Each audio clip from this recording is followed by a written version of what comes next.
Hello everyone, this is Urvashi Rai and I welcome you all on my YouTube channel. आज के इस video session में हम पढ़ेंगे representation of rational numbers on a number line. मतलब कि हम नंबर लाइन ऑलरेडी पढ़ चुके हैं, ठीक, जिसमें हम 0 को दिखाते हैं, 1 को दिखाते हैं, 2 को दिखाते हैं, इंटीजर्स को दिखाते हैं। तो ये एक नंबर लाइन है जिसमें हम डिफरेंट टाइप्स ऑफ नंबर्स को दिखाते हैं। अब इसी नंबर लाइन पर हम रैशनल नंबर्स को दिखाना सीखेंगे, ठीक है। रैशनल नंबर्स जो होता है ना, वो इन जनरल इस तरीके से नहीं मिलता। जैसे हम जब नंबर लाइन पे आगे बढ़ते हैं तो हमें 1 2 3 4 ये सारे नंबर्स दिखते हैं, बट रैशनल नंबर्स हमें एक तरह से आप कह सकते हो कि डायरेक्टली दिखते नहीं हैं। हमें देखना पड़ता है कि वो नंबर कहाँ लाई कर रहा है, हमें उसे खोजना पड़ेगा, ठीक है। तो बात करते हैं अगर किसी भी नंबर लाइन की, तो किसी भी नंबर लाइन में जो हमारे नंबर्स होते हैं वो 0 से राइट साइड जाने पे देखो बढ़ रहे हैं ना, ठीक है, इंक्रीज़ कर रहे हैं, ठीक। 0 1 2 3, इनफैक्ट आप लेफ़्ट साइड से राइट साइड भी जाओगे तो आपको दिखेगा कि ये नंबर जो है इंक्रीजिंग ऑर्डर में है। जैसे यहाँ पे 0 1 उससे बड़ा है, 2 उससे बड़ा है, 3 उससे बड़ा है, इस तरीके से नंबर्स आ रहे हैं। इसी तरह से -3 जो होता है वो -2 से छोटा होता है। अब हम नंबर लाइन पे अगर बात करें, कुछ कॉन्सेप्ट्स हैं जिसको हम डिस्कस करेंगे। जैसे क्वेश्चंस के अकॉर्डिंग ही हम देखते हैं, यहाँ पे हमें कुछ स्टेटमेंट्स दिए हुए हैं, हमें बताना है कि ये सारे स्टेटमेंट्स ट्रू है या नहीं, और साथ में उनका रीज़न भी देना है। On a number line all the numbers to the right of a zero are positive. ये एक नंबर लाइन है, ठीक। इस जीरो के पॉजिटिव साइड पे जितने भी नंबर्स होते हैं वो जीरो के राइट साइड पे जितने भी नंबर्स होते हैं वो पॉजिटिव होते हैं, तो ट्रू है ये बात। 1 2 3 ये सब पॉजिटिव है, ठीक। Next is -7 by -19 lies to the left of 0 on the number line. Zero के लेफ्ट साइड पे नेगेटिव नंबर्स आते हैं और राइट साइड पे पॉजिटिव नंबर आते हैं। यहाँ पे ये जो नंबर है -7 by -19, ये एक्चुअल में एक पॉजिटिव नंबर है। इसके दोनों ही नेगेटिव साइंस आपस में कैंसिल आउट हो जा रहे हैं, so that means it is false, ठीक। नेक्स्ट देखते हैं, on a number line numbers become progressively larger as we move away from zero. Simple सा स्टेटमेंट दिया हुआ है कि नंबर लाइन पे जब हम जीरो से दूर जाते हैं, डायरेक्शन नहीं लिखा है, इस साइड भी दूर जा सकते हैं या फिर राइट साइड पे दूर जा सकते हैं। तो जब हम जीरो से दूर जाते हैं ना तो नंबर बड़े होते जाते हैं। तो राइट साइड तो ये बात ठीक है, लेकिन लेफ़्ट साइड पे ये बात सही नहीं है। लेफ़्ट साइड पे जाने पे नंबर्स डिक्रीज़ होते हैं, तो ये भी क्या हो जाएगा, फॉल्स हो जाएगा, ठीक। नेक्स्ट देखते हैं, 2/3 और -2/3 are at equal distance from zero, ठीक है। किसी भी नंबर की अगर हम बात करें ना नंबर लाइन पे, तो वो 0 से इक्वल उसका नेगेटिव और पॉजिटिव पार्ट जो होता है वो 0 से इक्वल डिस्टेंस पे लाई करता है। यानी जितने डिस्टेंस पे हमें 2/3 मिलेगा उतने ही डिस्टेंस पे -2/3 भी मिलेगा। क्लियर। लास्ट वाला देखते हैं, on a number line to the left of a given number is greater. बोल रहा है कि किसी भी नंबर लाइन पे किसी भी नंबर के लेफ्ट साइड पे जो नंबर होता है ये नंबर इधर वाले से बड़ा होता है। क्या ये बात सही है? नहीं। हमने देखा कि जब हम इस साइड जा रहे हैं तब नंबर्स बढ़ रहे हैं। ये तो लेफ़्ट साइड हुआ ना, तो लेफ़्ट साइड वाला नंबर राइट साइड से हमेशा छोटा होता है, तो ये बात गलत है। क्लियर। अब हम देखते हैं कि हम नंबर लाइन पे रैशनल नंबर्स को कैसे रिप्रेजेंट करेंगे, ठीक। तो सबसे सिंपलेस्ट मेथड जो पॉसिबल है मैं वो आपको बताने जा रही हूँ, ठीक है। हमें करना क्या है, कोई भी रैशनल नंबर दिया हो, ठीक, यानी कि न्यूमरेटर डिनोमिनेटर से छोटा हो या फिर बड़ा हो, दोनों ही केस में हम सेम मेथड लगाएंगे। हम क्या करेंगे ना, हमें देखो सबसे पहले तो देखना है कि ये नंबर नेगेटिव है या पॉजिटिव है। पॉजिटिव नंबर है, ठीक, तो हम पॉजिटिव डायरेक्शन में हमें ये वैल्यू मिलेगी नंबर लाइन पे, ये पता है हमें, ठीक है। हम नंबर लाइन बना दिए, कुछ दूर तक, जितने दूर तक हमें लगता है कि ज़रूरत होगी हमने एक नंबर लाइन ड्रॉ कर दिया। अब 4/5 को दिखाने के लिए हम क्या करेंगे, जो डिनोमिनेटर है ना, हर नंबर के बीच में उतने डिविजन्स बना दो, ठीक। यहाँ पे क्या है, 5 है, तो 5 डिविजन्स बना दिए हमने। उसके लिए हमें 4 लाइंस की ज़रूरत पड़ी। अब इनके बीच में एग्जैक्टली 5 डिविजन्स हैं, ठीक है, आप काउंट कर सकते हो। तो हर नंबर के बीच में हमें 5 डिविजन्स बनाने हैं, ठीक। अब हम क्या करेंगे ना, 4/5 है तो हम 1/5 2/5 3/5 4/5 इस तरह करके काउंटिंग स्टार्ट करेंगे जीरो के जस्ट बाद वाले लाइन से, ठीक है। जैसे कि अगर हमने यहाँ से स्टार्ट कर दिया है तो ये है 1/5 2/5 3/5, और ये वाली लाइन जो है ये हमें दे रही है 4/5। अब इसके आगे आप बढ़ोगे ना, ये है 5/5 वाली लाइन, तो 5/5 तो 1 होता है। तो आप देखो आपको वैल्यू जो है वो सही जगह पे मिल रही है, ठीक। बस इसी तरह से आपको काउंटिंग करनी है। चलिए अब हम कुछ और क्वेश्चंस देखते हैं ताकि आपका ये कॉन्सेप्ट और अच्छे से क्लियर हो जाए। नेक्स्ट क्वेश्चन है हमारा -8/3। ठीक है, तो -8/3 जो है नेगेटिव साइड में लाई करेगा। ठीक, तो हमें नेगेटिव साइड में सबसे पहले हम कुछ नंबर्स ले लेते हैं। ठीक है, ये हो गया हमारा, मान लेते हैं -3 तक हमने ले लिया। देन 1 2 3, क्या है डिनोमिनेटर की वैल्यू 3, यानी हर नंबर के बीच में हम 3 डिविजन्स करेंगे। 3 डिविजन्स के लिए 2 लाइन का यूज़ करेंगे हम। अब हम क्या करेंगे, जैसे हमने लास्ट क्वेश्चन में 1/5 करके काउंट किया था, यहाँ पे डिनोमिनेटर 3 है तो हम 1/3 करके काउंटिंग स्टार्ट करेंगे।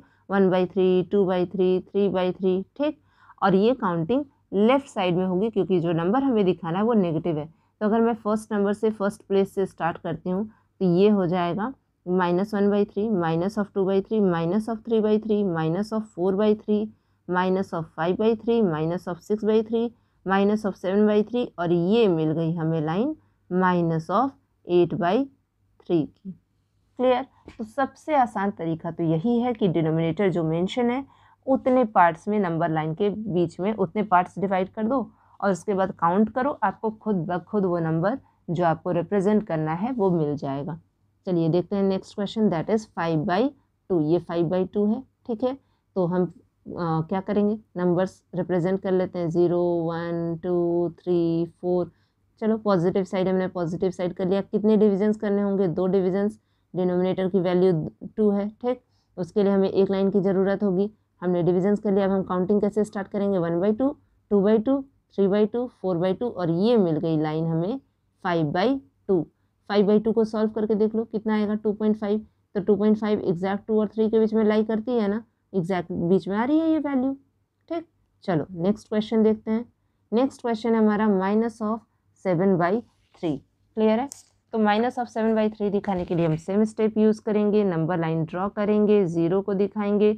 नेगेटिव नंबर है तो ऑब्वियसली ये नेगेटिव साइड में मिलेगा। ठीक, अब हम यहाँ पे -1, -2, -3 रिप्रेजेंट करेंगे। डिनोमिनेटर की वैल्यू 3 है, यानी 3 पार्ट्स बनाएंगे हर नंबर के बीच में। बन गया इतना। अब पॉजिटिव साइड को हम सिर्फ, एक होता है ना नंबर लाइन को इक्वल दिखाने के लिए, मतलब सही तरीके से दिखाने के लिए हम पॉजिटिव साइड वाला भी ड्रॉ कर लेंगे। अब हम यहाँ से काउंटिंग स्टार्ट करेंगे -7/3 के लिए। तो कहाँ से स्टार्ट होगी काउंटिंग, 1/3, 2/3, 3/3, 4/3, 5/3, 6/3, और लास्ट में हमें वैल्यू मिल जाएगी जो कि होगी 7/3, और नेगेटिव है तो ये कितना हो जाएगा, -7/3। क्लियर है? तो आई होप आपको ये वाला अप्रोच बहुत आसानी से समझ में आ गया होगा।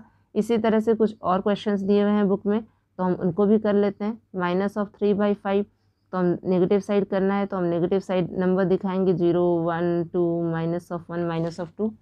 ठीक, कितने डिविजन्स करने हैं, 5 है नीचे तो 5 डिविजन्स, जिसके लिए 4 लाइन की ज़रूरत होगी। काउंटिंग कर लो, खुद ब खुद -3/5 मिल जाएगा। ठीक है, फर्स्ट नंबर से स्टार्ट करते हैं, 1/5, 2/5, ये मिल गया, 3/5 नेगेटिव है तो ये हो गया -3/5। क्लियर?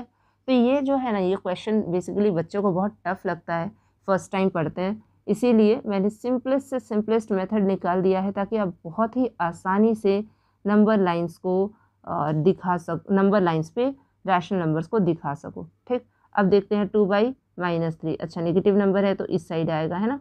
चलो कोई बात नहीं, हम इधर शो कर लेते हैं। यहाँ पर 2 डिविजन्स हमने कर लिए क्योंकि यहाँ पे डिनोमिनेटर 3 है।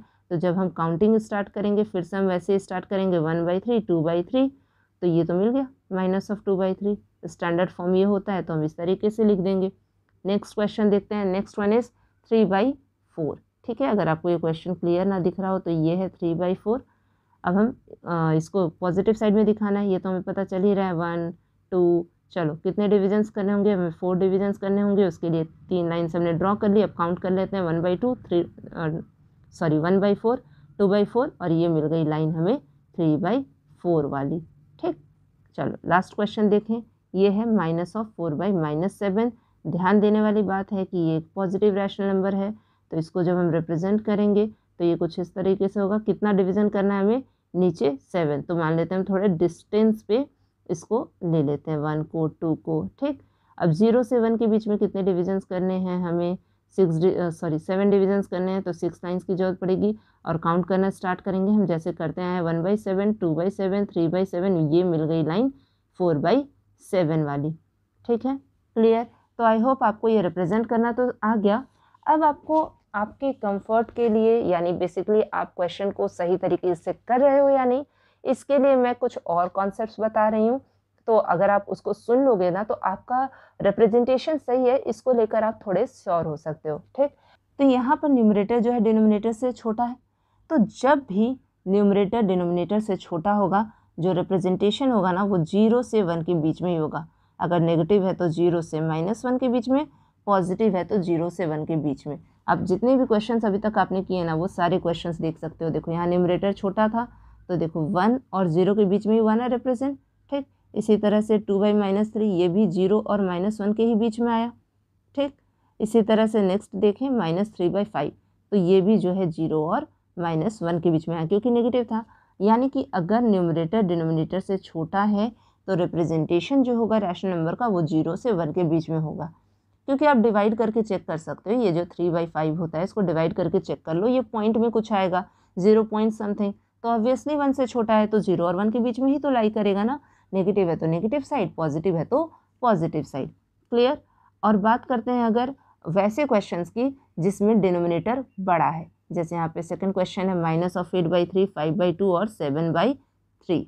ठीक, तो आप इसको होल नंबर में लिख लो, सॉरी मिक्स फ्रैक्शन में, तो ये हो जाएगा 2 होल 1/3। ठीक, तो ये जो वैल्यू आएगी ना ये 2 से आगे आएगी। देखो मिल रही है 2 से आगे ये वैल्यू।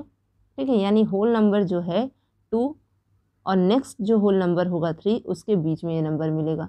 मिल रहा है 2 और 3 के बीच में। ठीक, नेक्स्ट देखते हैं 5/2 है ना, तो 5/2 का अगर आप मिक्स फ्रैक्शन लिखोगे तो क्या हो जाएगा 2 होल 1/2, तो किसके बीच में मिलना चाहिए 2 और 3 के बीच में। देखो मिल रहा है ना, ये हो गया 2, ये हो गया 3। तो ये एक आसान सा सिंपल सा तरीका है जिसके बेसिस पे आप समझ सकते हो कि आपका जो रैशनल नंबर होगा ना वो कहाँ आएगा।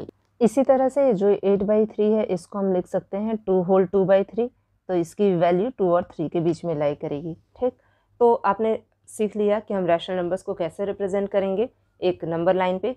साथ ही आपने ये भी देख लिया कि आप कैसे एक अंदाज़ा लगा सकते हो कि आपको जो नंबर लाइन पे नंबर रिप्रेजेंट करना है वो कहाँ पर या फिर किस 2 होल नंबर के बीच में, या ऐसा कह सकते हो कि किस 2 इंटीजर के बीच में लाई करेगा। ये एक आप अंदाज़ा लगा सकते हो और आप आसानी से डिसाइड कर सकते हो कि आपका जो सॉल्यूशन है, जो रिप्रेजेंटेशन है वो सही है या फिर नहीं।